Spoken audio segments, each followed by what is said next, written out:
Good morning everyone and welcome back once again to my Facebook Live. I hope you enjoyed a little bit of travel videos that I made. And well, okay, anyways, I kind of miss New York to be quite honest, and I miss travel in general. That's it. Okay, anyway, welcome back, and my name is Cheng, and I'm a professional photographer, filmmaker, and an Olympus ambassador. So if you're new to this particular stream, and yes, it's all about photography, gears, gadget, especially Micro Four Thirds, and of course, Olympus. See, I got my branding going on there. Yeah, you see where I'm going. Right, excellent.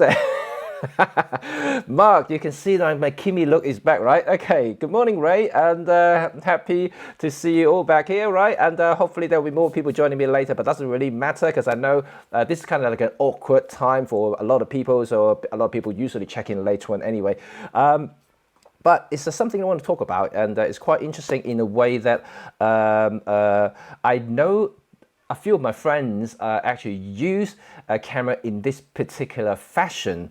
So what I'm talking about is that you can see my post already is about auto. It's an auto features in the camera, and there's also a lot of people, a lot of misconceptions about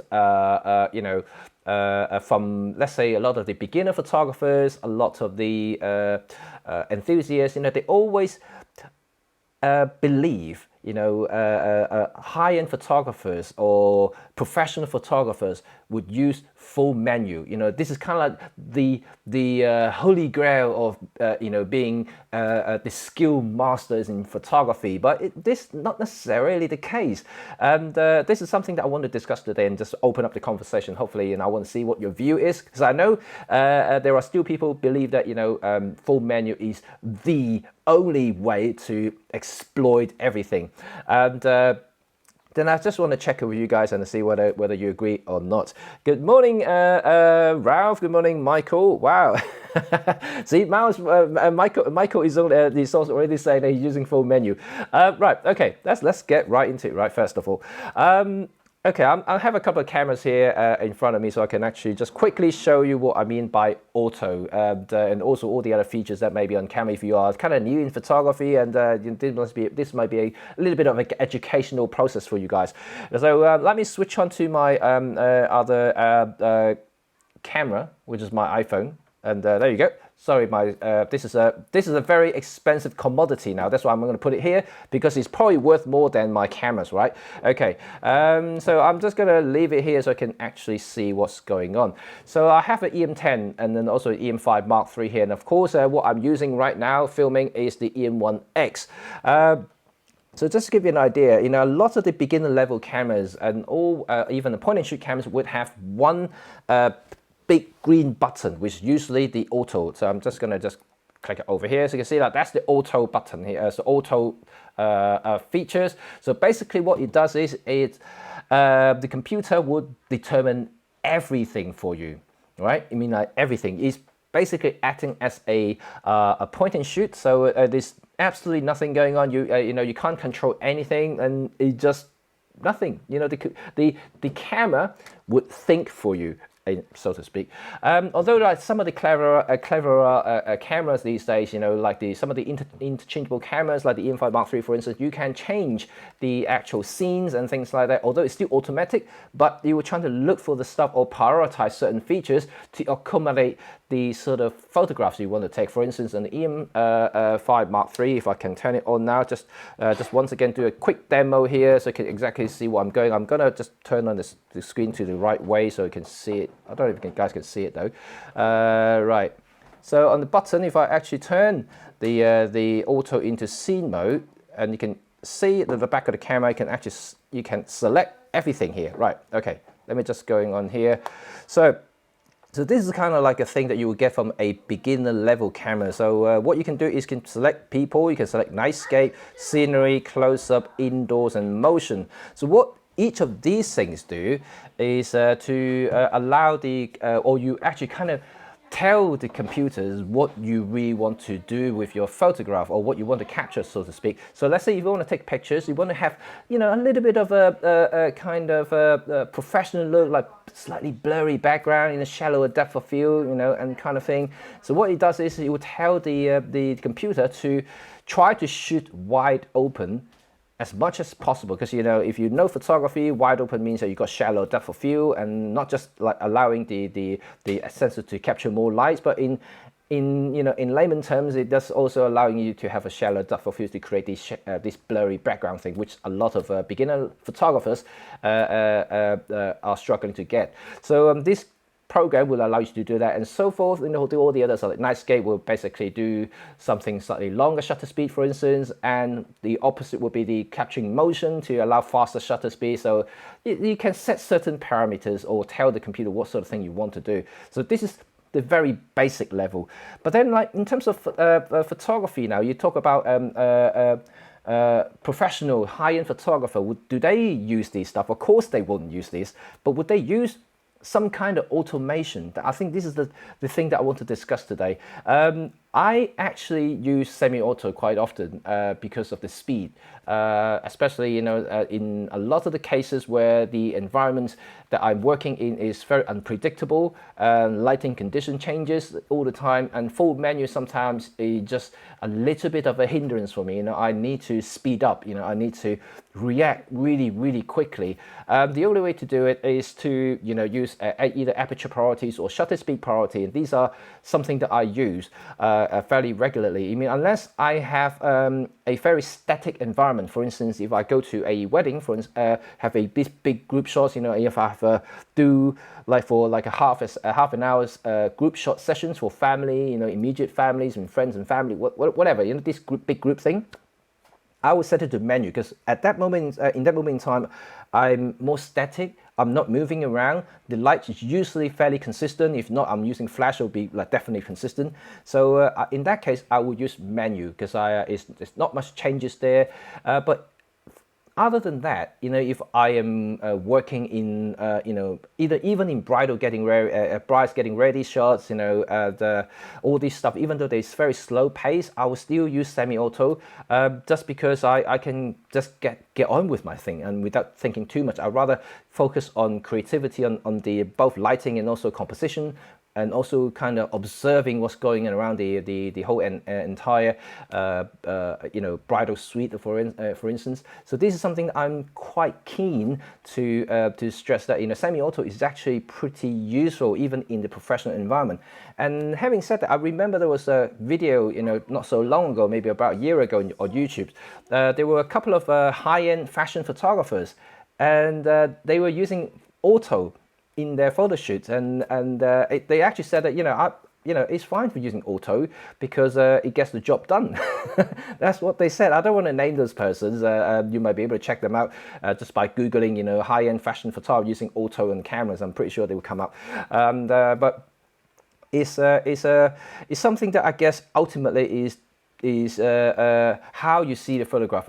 If you're in a studio environment, for instance, and if you hook up to all of these strobes and speed lights and things like that, usually in that sort of scenarios, an auto may actually be okay, simply because the lighting is set, the computer sees the way it sees it. Especially these days, all the computers and metering systems are very sophisticated. It sees the faces, it automatically adjusted to the exposures to the face, and they have priorities towards human kind of you know, shapes and stuff, you know, and all these eye detects now, and all this stuff that they have in these latest mirrorless cameras.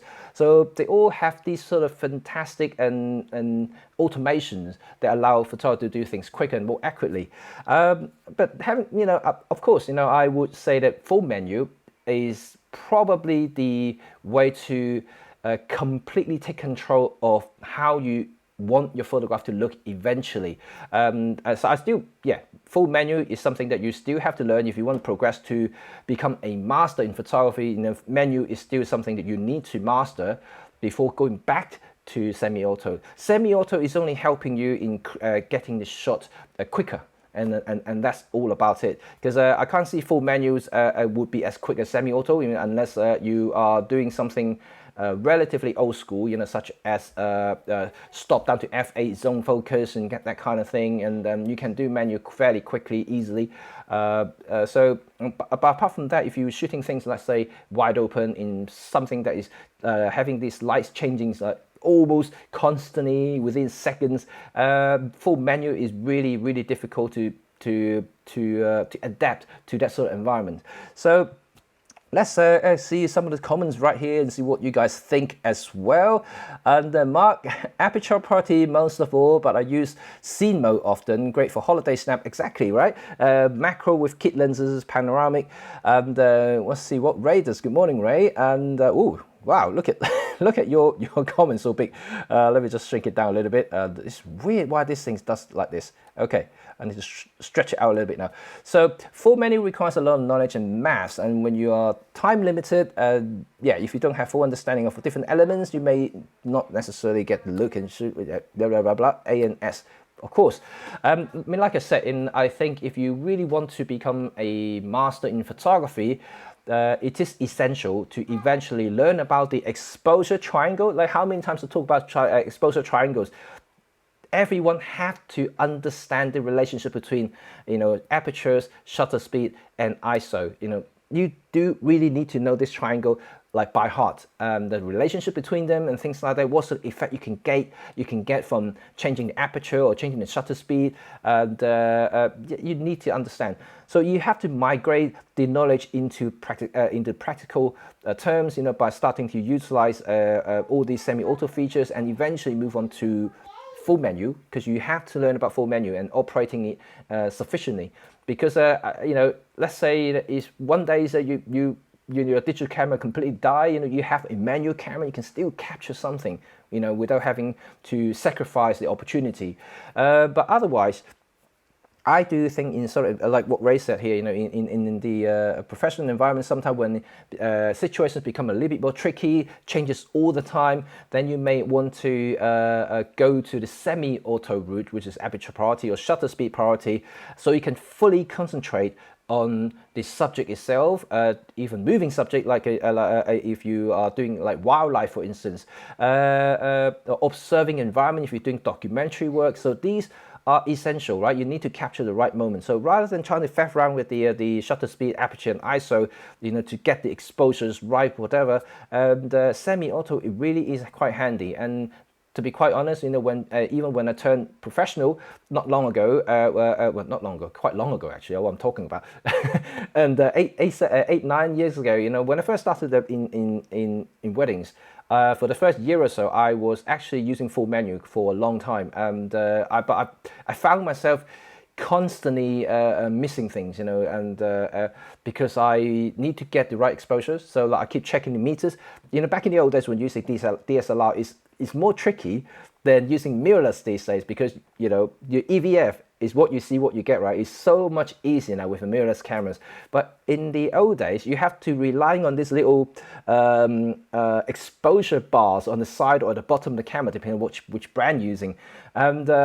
And that is not always tell the true story, because obviously the exposure bar doesn't tell everything. There's no histogram overlaying onto the OVF, and you can't really see whether you're actually getting the right look or not, unless you are super experienced in reading what your camera sees, or reading or gauging on what sort of thing that the camera should be capturing.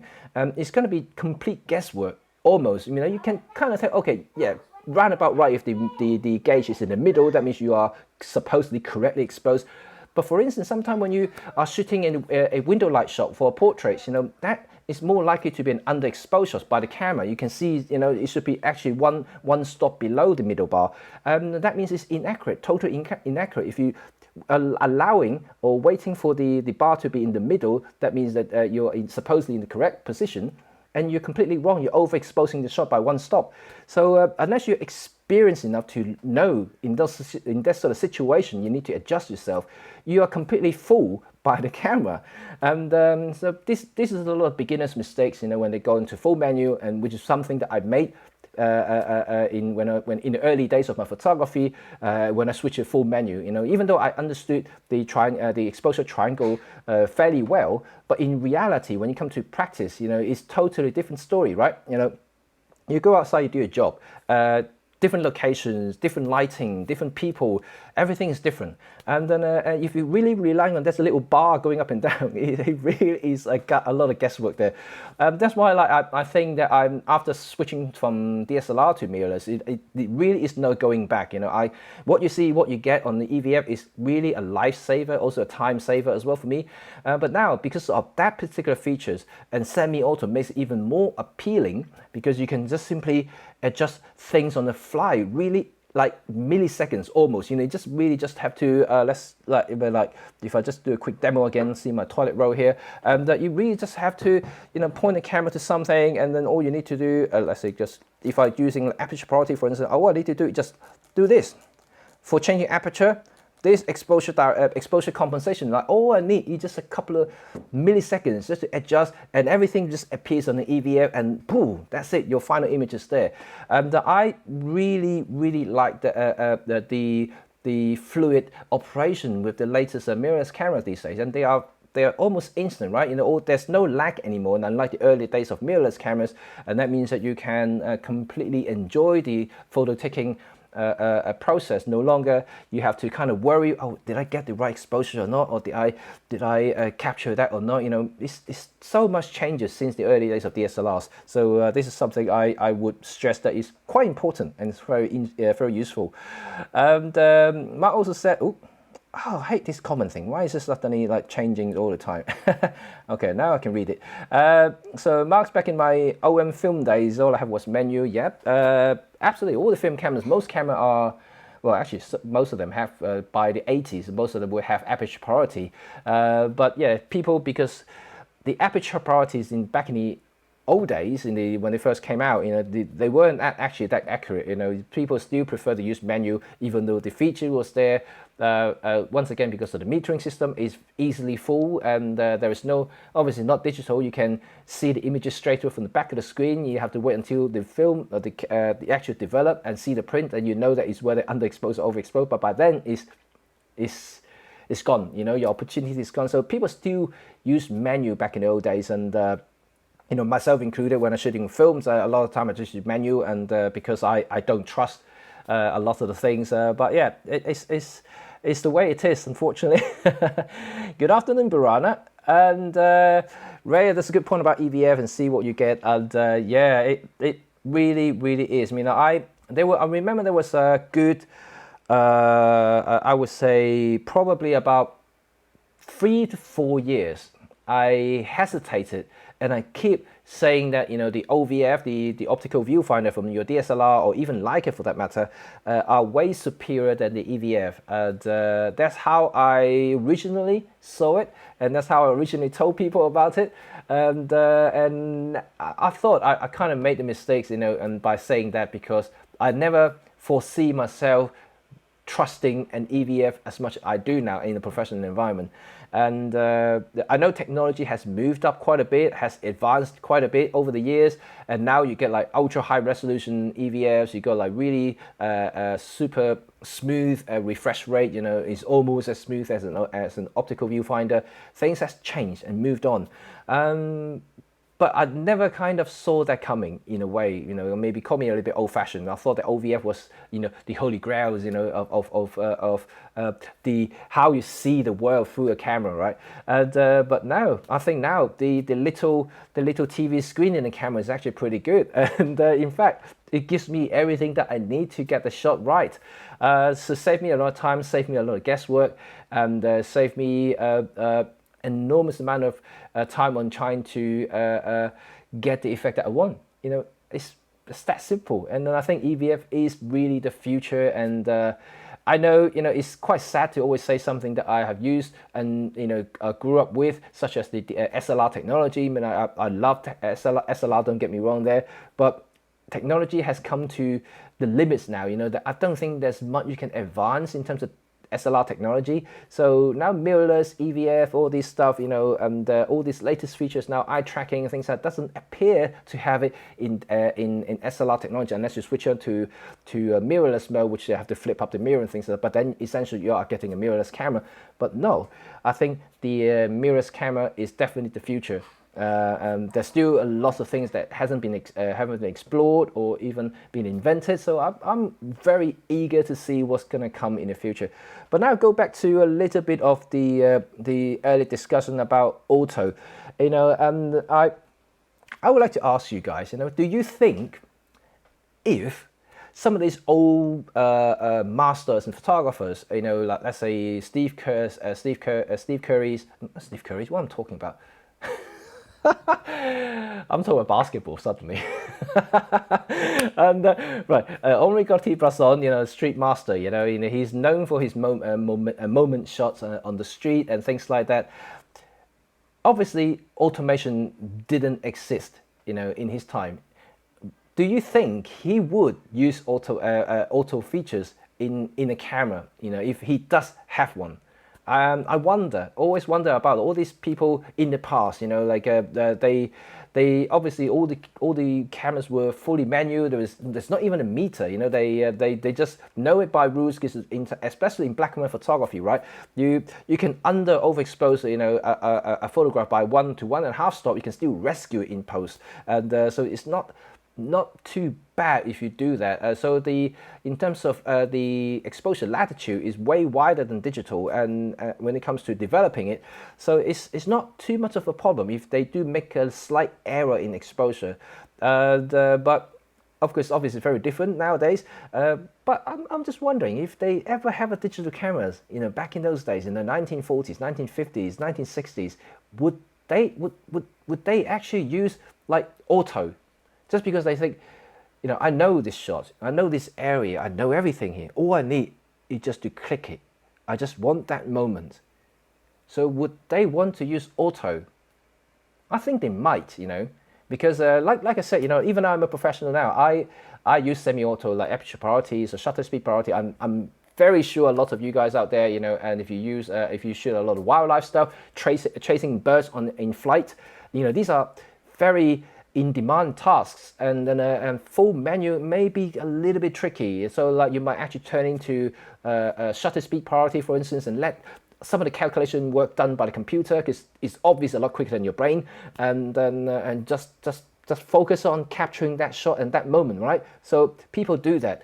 I actually do believe, some of these older masters, if they're given a digital camera with all these fancy features that we have enjoyed these days, he might actually just use full auto because they, like I mentioned, that they have the vision about the certain scene, certain motion, and that they would like to do, and all they want is just to click the bloody button, and I think they would, and that will be quite cool, right?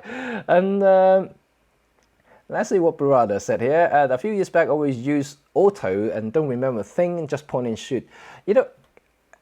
Funny enough, sometimes when I'm out and about with my family, and I'm just using my let's say my EM5 or the EM10 cameras, and I just switch to auto, because if I ever need to just pass on to a friend or even like a passers by, just okay, take a photo of my family. They just grab the camera and point and shoot, so they don't have to faff around with different settings and things like that, and usually would turn out okay, in this sort of environment. So yeah, auto is actually there for you, and in fact, it's getting more and more sophisticated in a lot of the cases.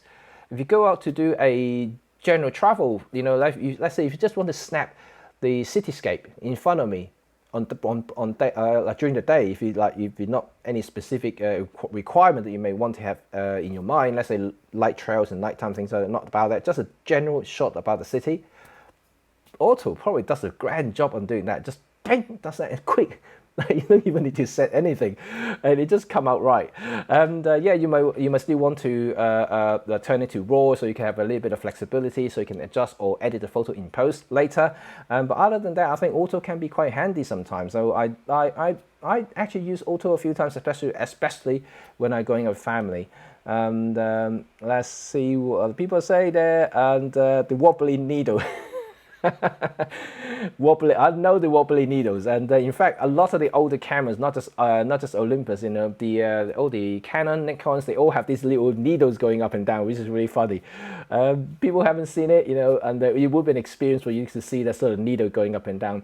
And if you are brought up with digital technology, you brought up with all these fancy mirrorless camera, you have absolutely no idea what we're talking about, right? And these needles going up and down in older film cameras, you look through the viewfinder, all you see is usually a very, very minimum information you can get from there.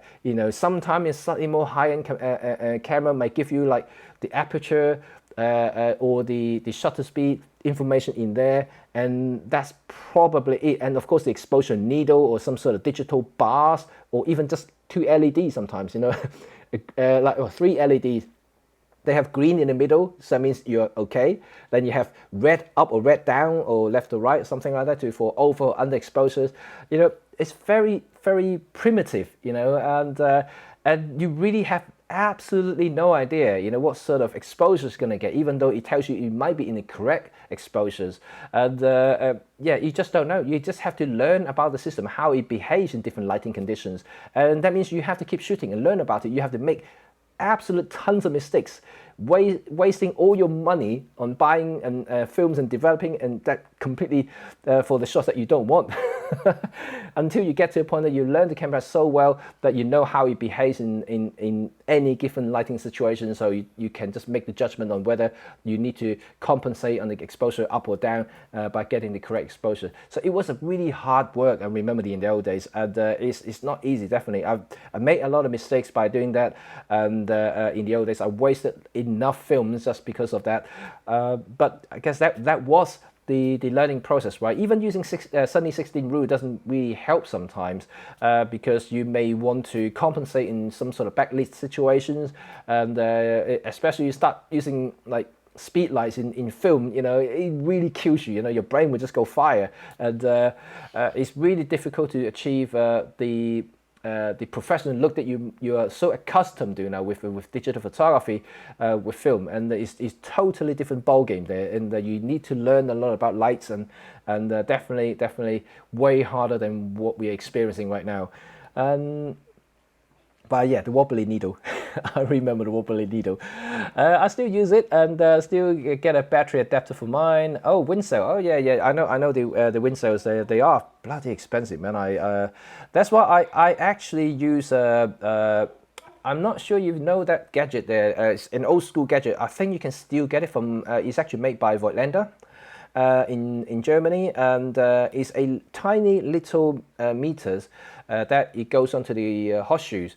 So it operates independently from the camera. But if you've got an old manual camera, you can actually have one of these external meter just kind of go on top of the horseshoes, and it will dictate the lights and things like that. It's fairly accurate, and it uses a normal battery, so you don't have to get those expensive wind sail batteries. So it's maybe considering investing one if you use it a lot, because the device I think is about £80.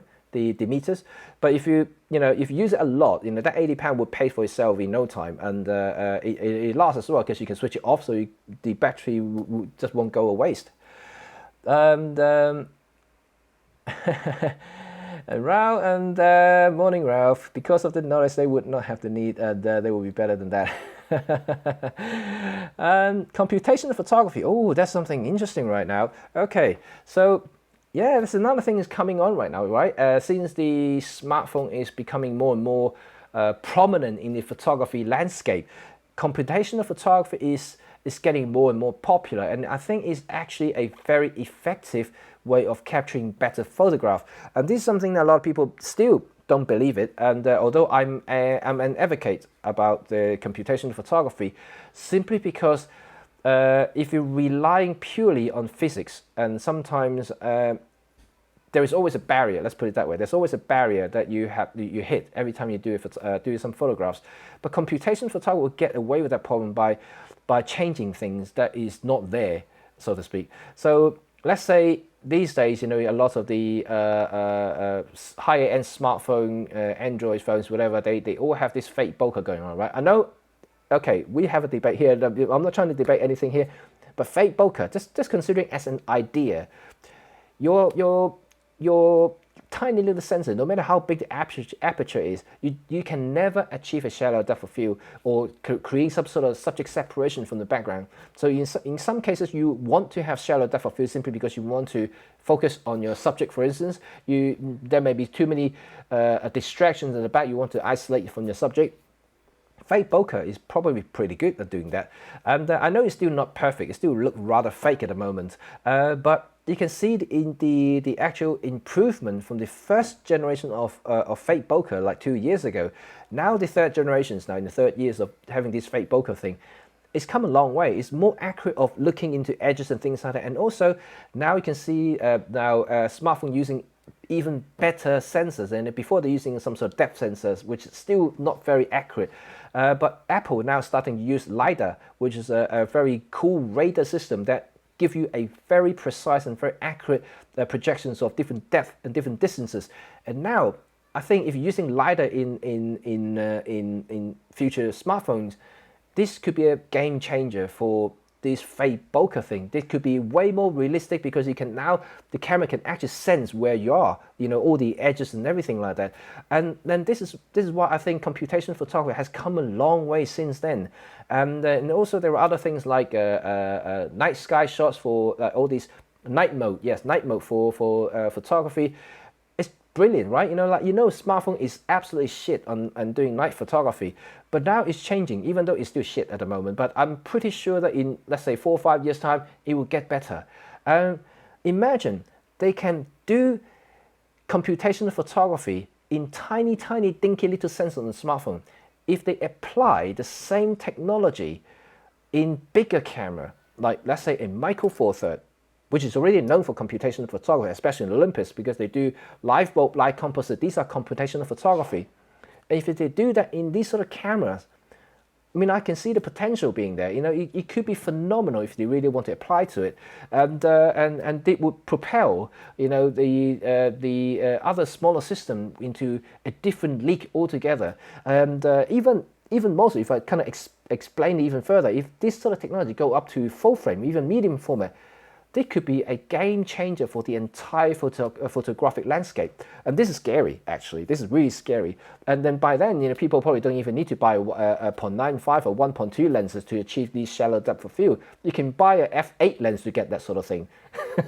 I'm just joking, but you get the idea, right? And so you can actually achieve a lot of different things just by using a computer. And this is where digital photography is supposed to be.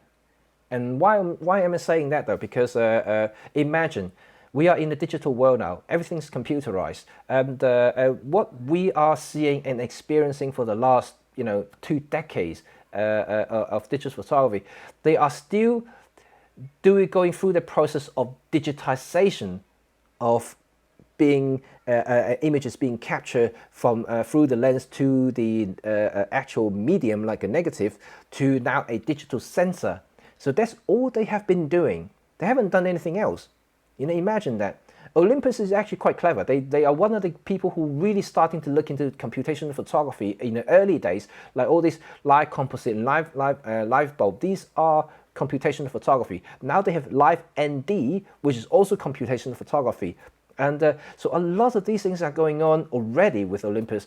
And I can see if they continue this path, you know, it could be an interesting future for photography. So I'm actually quite excited to see what sort of thing is going to happen in the next 10 years in digital photography, proper digital photography. I'm not talking about digitization.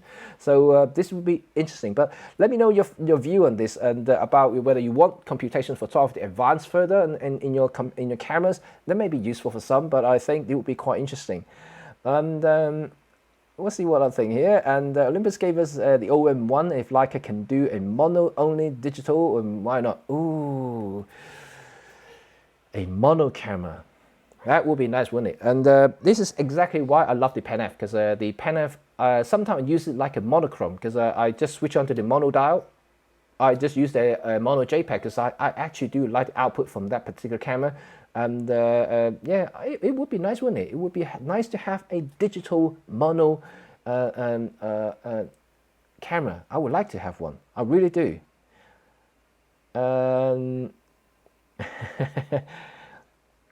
The finest shots are made post. A good technician is invaluable, and that is also very true, Ralph. I think you made the point there.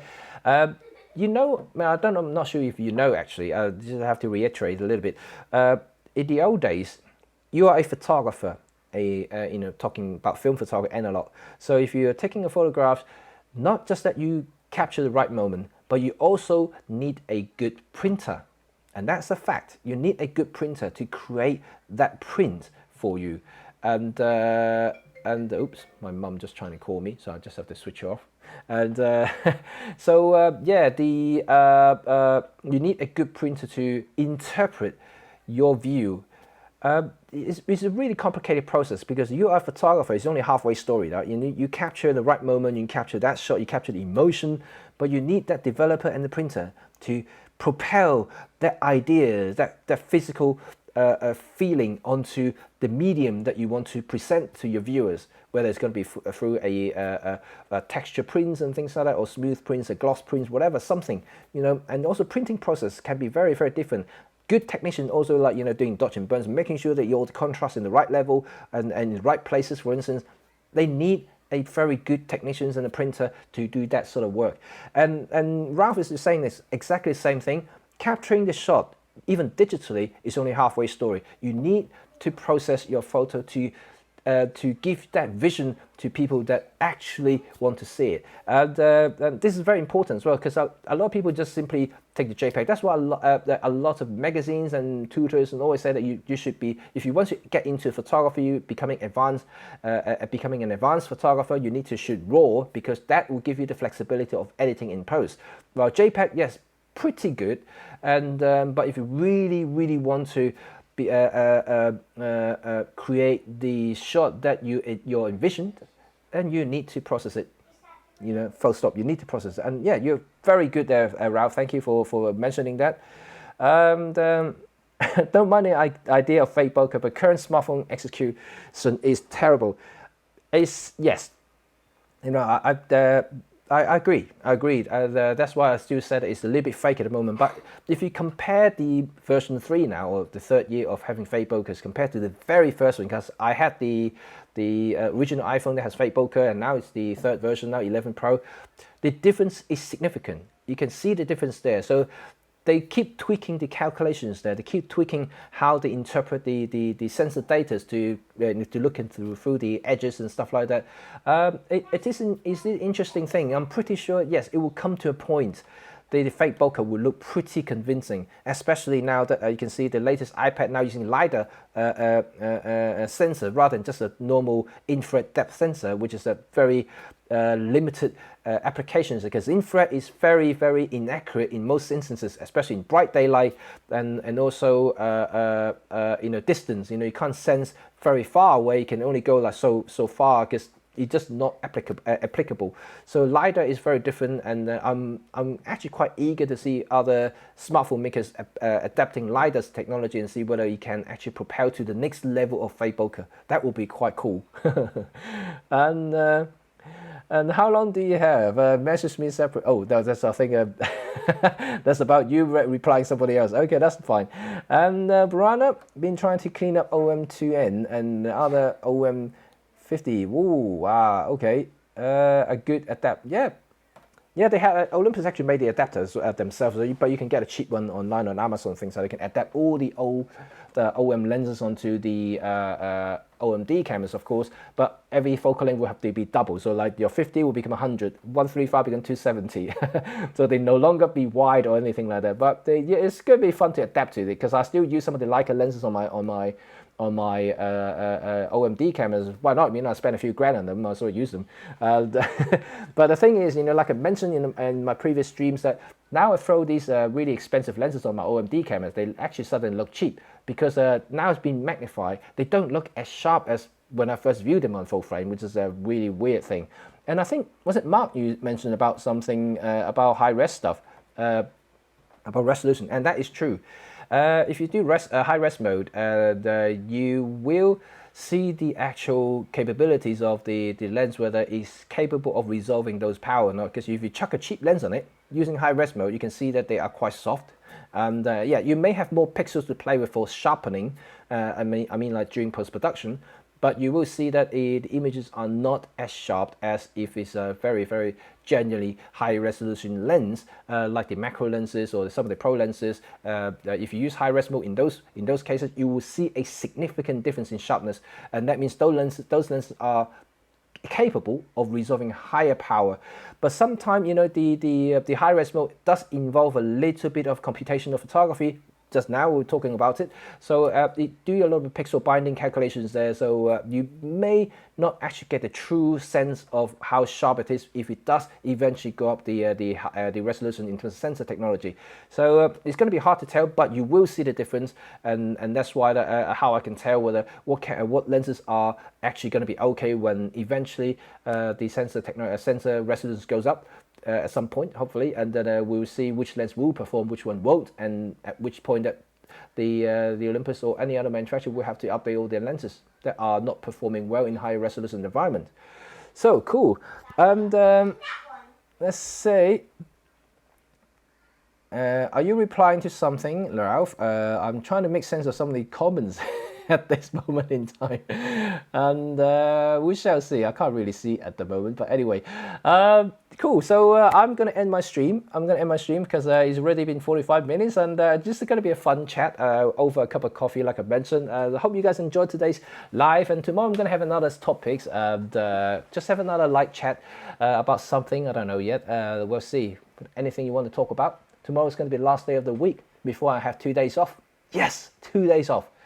If the weather stays like this, I'm probably gonna stay at home and just eat lots of crisps, you know, something like that. Just get myself fat. I think that's probably what I'll do. Okay, so hope you guys are okay and stay safe. Remember that you can check me out on my YouTube channel, and I'm gonna have a brand new episode coming this Sunday with exciting stuff about Olympus, and so you can stay tuned on my release on Sunday. Red 35 Photography, that's the YouTube name. The release time is 12 p.m. That's my usual schedule. Although it hasn't been for the last 3 months, but I'm slowly getting back into video production, so slowly I'm back.